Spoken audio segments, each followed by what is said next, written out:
Fillesat kanuni Labris I ka qish në shekullin e 2 dhe të 3, ki fillon që në kohën e Pelazgëve, fillon me Dhimo Qurku, me Petro Zhulatin, me Lalo Madhi, një Niko Lici dhe shumë të tjerë që vazhduan pastaj Idrisulli, Rakib Joqa, është një Aslan Joqa, është e kupton dhe vazhdojnë gjë në kohën me Mersin Joqën e kështu me radhë gjë në ditë të sotme. Personazhi kryesor I këtij kanunit është Idrisulli.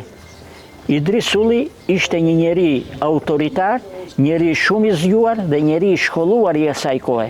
Ky shfrytëzoi jo vetëm zgjuarsinë e tij, po dhe zgjuarsinë e gjithë Paris, që nga Çamëria, nga Himara, me Suliotët, e pastaj vazhdoi me gjithë trevat e Labris, me Vlorën dhe gjithë jugu.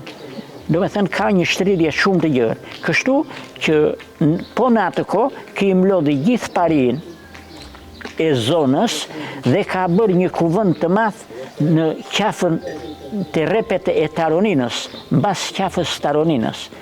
Është një kuvend që ka shtrirje që nga Filati dhe vendosi rregulla dhe ligje, krijoi komision dhe në qoftë se një person do vithte ose do bënte një gjakmarrje ose diçka tjetër, sepse Idrizi në atë kohë hoqi gjakmarrjen.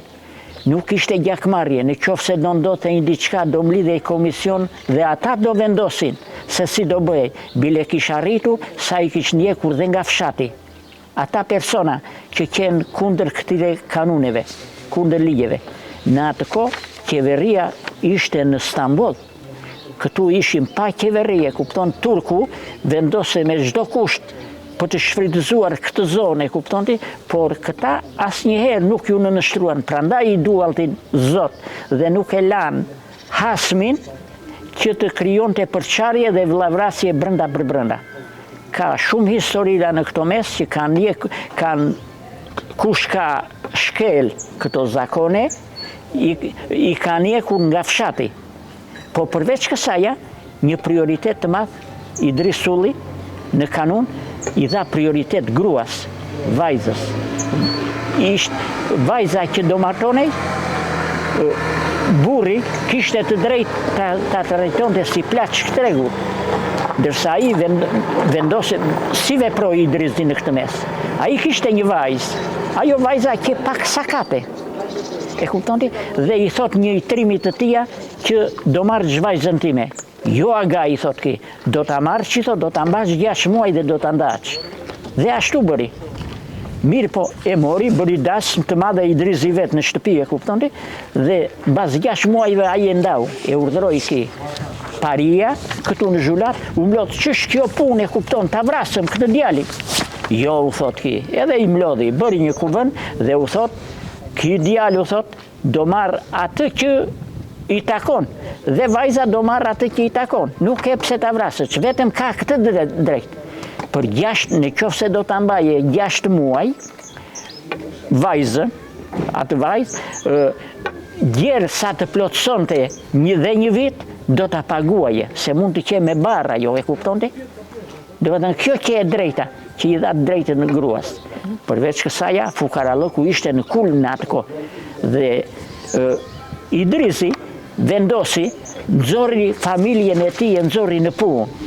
Kish I marrë atë këtu poshtë në fund të fshatit, e kupton?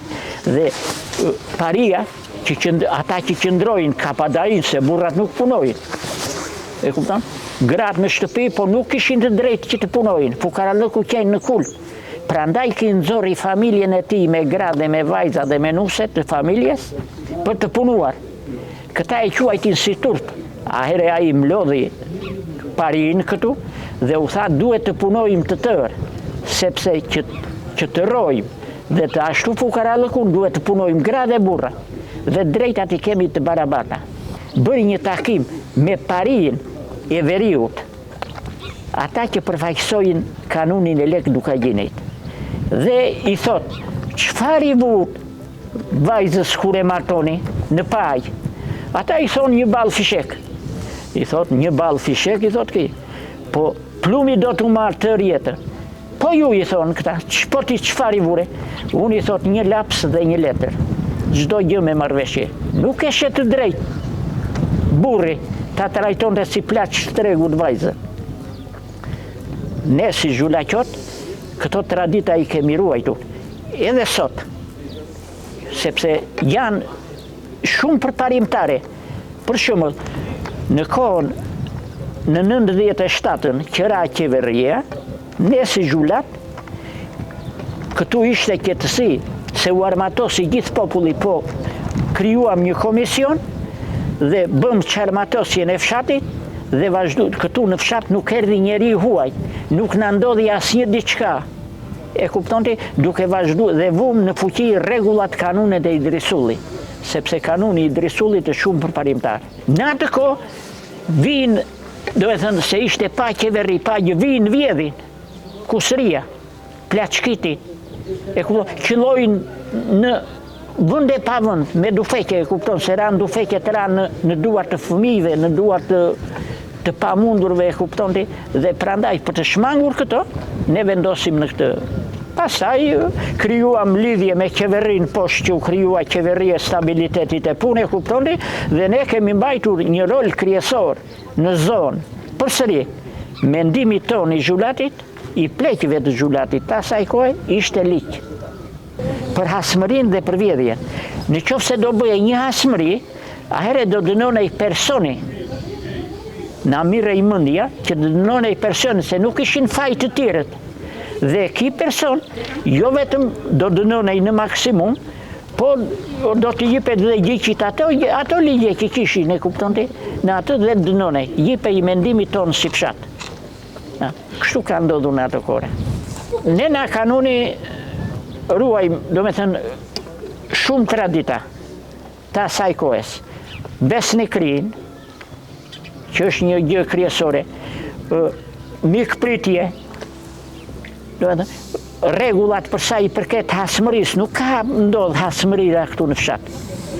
Jemi shumë të qetë, dhe në qoftë se bëhet një gabim, dënohet në bazë të ligjeve sot. Do me thënë, ne jemi grusht, do me thënë, që përkrajim ligjet të këtij kanunit, të kushtetutës sot, të këtij rregullave.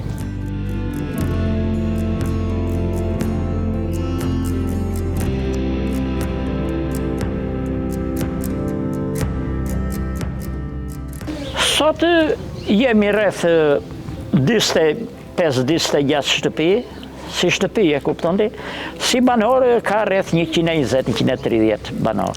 Më shumë zhulati ka pasur në 1914-ën.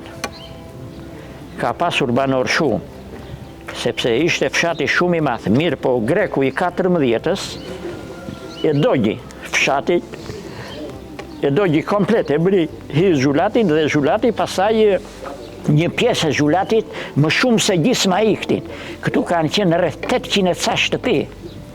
Do me thënë, bile dhe më shpejt, në 1878 kanë qenë 1200 shtëpi. E kuptoni? Pastaj në 14 arriti në 820, ndërsa në kohën e sistemit komunist ishim 250 shtëpi. Po, sot janë rreth 25 shtëpi. Po, gjatë beharit vijen. Gjatë beharit kalojmë dhe 100 shtëpi. Këtu. Njerëzit janë shumë tetur, sepse zhulati ka një shtrirje shumë të mirë. Sidomos për blektorin. Kemi dhe tokë dhe blektori. Dhe ne kemi rreth 4.000-5.000 kokë bagti timta, që i gjithë ki qumësht vete në qytet, funizon qytetin.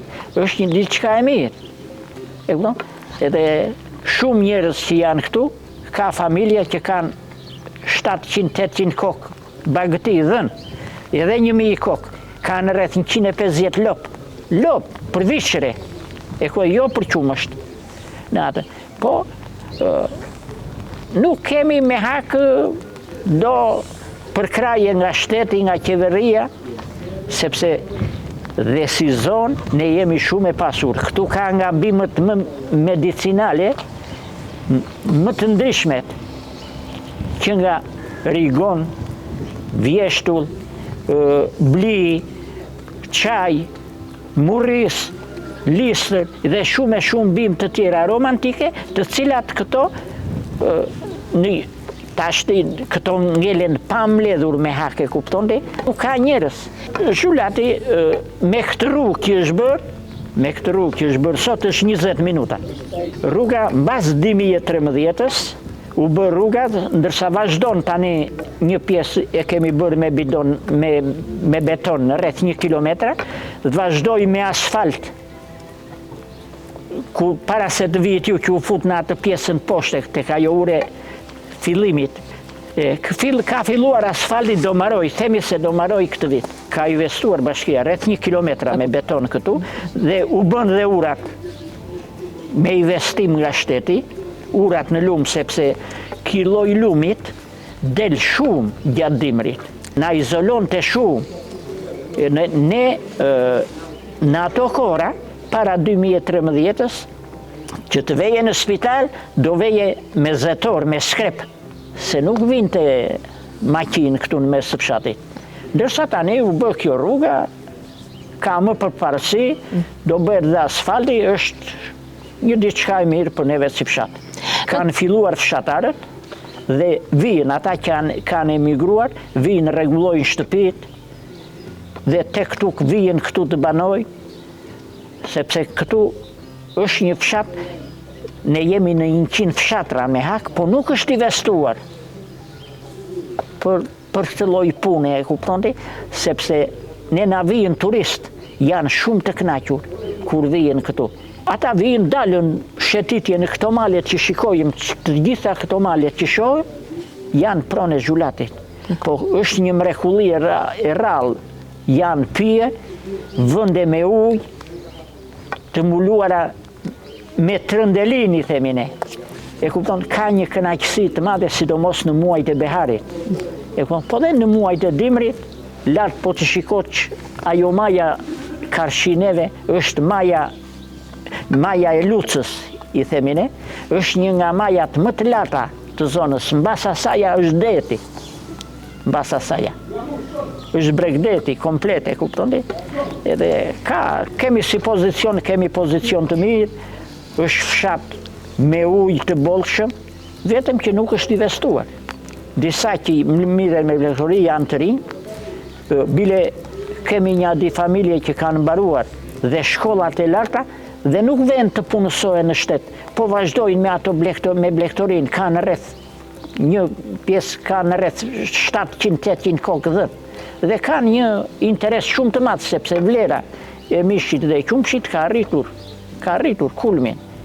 Vetëm këtu ka një diçka tjetër që për përpunimin e tyre nuk është investuar.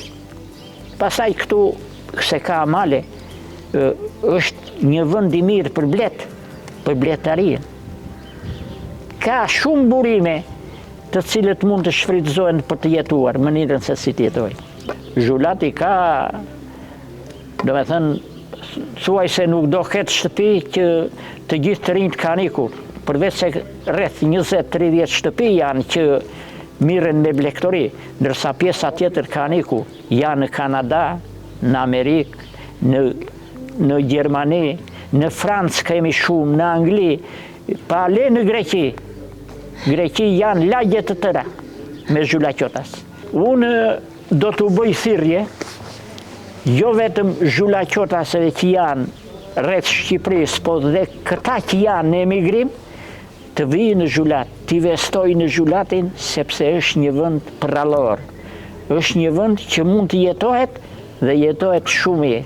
Dhe ashtu si një pjesë e shokëve të tjere, të cilët kanë investuar në për shtëpira, kanë bërë mrekullira. Për vete dhe për fshatin. Është një diçka, bile kanë dëshirën që një pjesë më kanë afruar, që të vijnë të investojnë përsëri për Zhulatin.